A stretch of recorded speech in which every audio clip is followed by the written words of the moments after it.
Hello everyone, theBolderBoulder here, and today I'm going to be showing you guys a Halloween-themed mock. And this guy's name? Well, Iron Skull. And he's a member of that group I mentioned before in that video about the Nameless One, another mock of mine. Yeah, he's in Splinter. And he's also got some unique abilities. The main one of which is levitation. And the wings he has are not what necessarily brings the power of levitation, it's his mask. The legend goes that the mask and the powers have been brought down by generations, and a generation of some sort of race of beings passed the mask down to him.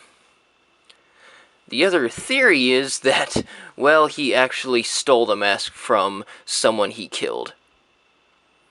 So he's quite a mysterious character, much like many of the others from Splinter. So that's basically all the story I have for you. And he's a pretty mean guy. So let's take a look around for the 360 view. And on this figure, it's got mainly black, silver, gunmetal, and his weapon is white.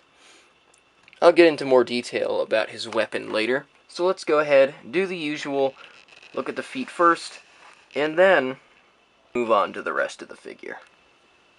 So here are the feet, and they are fairly customized, I suppose. There's something very unique I've never done before, and it's to use some old Technic parts. I believe they were for the Throwbots, or otherwise known as Slicers, and also probably used in the, I'd like to say the Robo Riders era as well. Correct me if I'm wrong, though.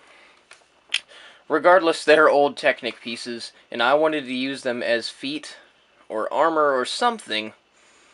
And to be quite honest, I didn't think this was going to work out as feet, but it worked out magnificently. All I did for that is just use the piece and take one of the new CCBS socket pieces, one of the new stronger ones, and just put it through there, put a pin through, took some gray pieces, put them on the back, and boom. He's got very nice stabilization and articulation. Even though the piece is like that, it's still got very nice articulation. I cannot complain one bit, considering it stops pretty much wherever the armor limits its articulation. So, no complaints there. On the backs of the legs, I've got some gunmetal armor back here to fill in. I've got a little bit of a unique system that I use to put these pieces back here and to sort of make it a little bit of a gradation, I suppose. Not perfect, but it gets the job done, covers up the backs of the legs. And I used a certain length of CCBS bone, and then put some of those extender friction adders. On the upper legs, I've added some more Technic and system pieces. And on the fronts of the legs, I've used these armor plates that I've been wanting to use for ages, and now I finally get to. Let's move his weapon out of the way. The upper legs are just, honestly, basic CCBS armor pieces. Probably could have added something, but it ended up working out alright.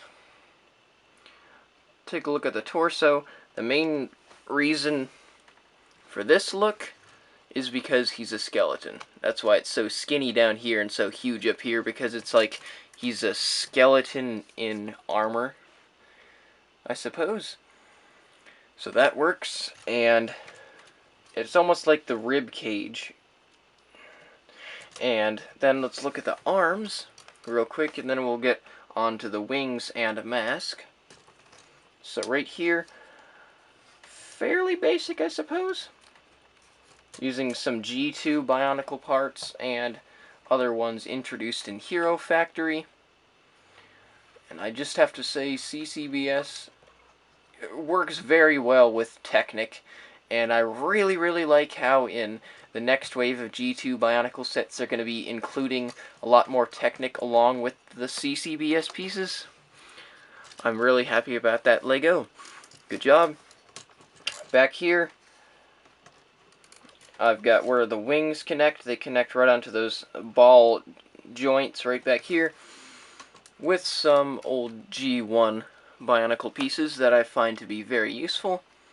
Got a few more system parts here and there. Armor shell. And let's look at the mask and then the wings and weapon. So his mask is the mask used on Skull Warrior, which I find to be the creepier version compared to the silver one, which is on Kulta. And this is a really nice mask. Good job, Lego. And these G2 Bionicle pieces really start to bring in more detail to the CCBS parts. And then the wings. These ones, I experimented a little bit. I originally just had the wing piece itself, and then I added a few things here and there, as you may have already seen.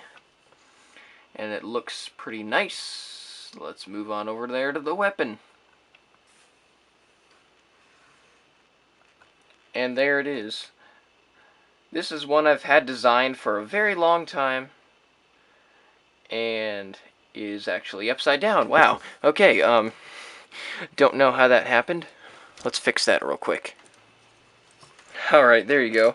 My apologies. So, got two barrels on there. The top one has more power than the bottom one, and it sort of reminds me of a Halo weapon. Not necessarily one in particular, but it just sort of reminds me of some space futuristic weapon. So let's go ahead and zoom back out real quick. I'll take a look at the figure and my final words about this figure. So there you go. Almost looks like he's a knight of some sort, in my opinion. Considering the armor and all that stuff. Fairly bulky guy, but I do like how it wasn't actually intentional originally, but I was able to give him a skeletal look right there on the lower half of his torso. So how do you guys like this figure? How do you think it stacks up? Please let me know down there in the comment section below, and I also have pictures of this guy up on Facebook, and I'll have all kinds of little comparisons and poses and stuff. And on my, I also have a page on the TTV message boards. Link will be down in the description to the photo reel with this guy in it as well.